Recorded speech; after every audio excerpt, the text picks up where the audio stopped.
lot, Jill. Well, economic researchers at the University of Hawaii have released their fourth quarter update to its Hawaii forecast.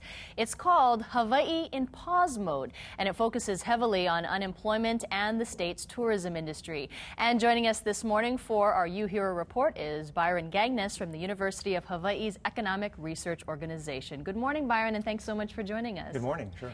Well, before I get to the report, I wanted to talk about APEC because that is the big topic right now.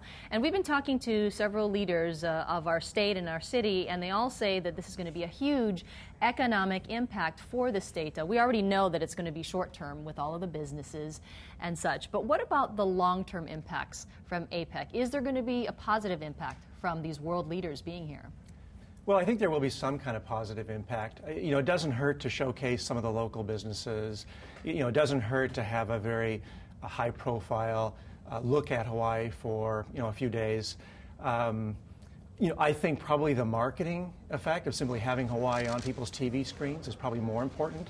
And frankly, I don't know if that's as powerful as Hawaii 5.0. Mm-hmm. So I think it'll have a positive effect, but I'm not sure it's a huge effect. So it may be difficult to quantify at this point. I think so, yes. What about the state and city spending all of this money? Do you think that it'll be worth it in the long run? I think it'll be worthwhile overall. It is expensive to mount one of these events, and the state knew that going into it. I think it will be a positive.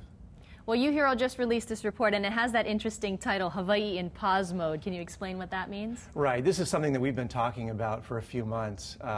After a really strong end of 2010, this year, mostly the economy's been moving sideways.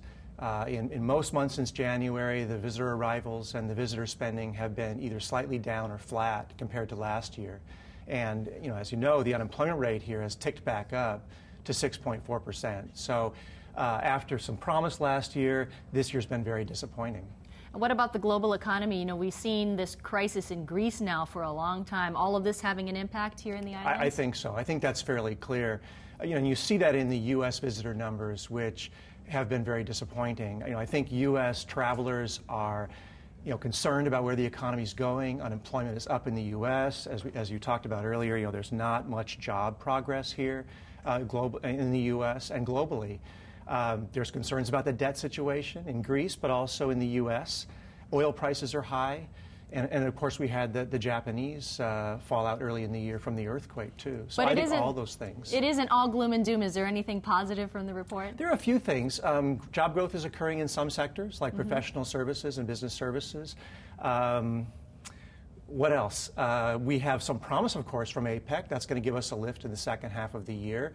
So there are some things there that we can look at as a silver lining to the clouds. All right. Well, Byron Gagnes from UHERO, thank you so much for joining us, and we will see you guys next Friday. Great. And find out what the economists at UHERO are tracking. You can go to their Facebook page. You can also find a link to their website on the As Seen On section of KITV.com. We'll be right back. It is 6:38.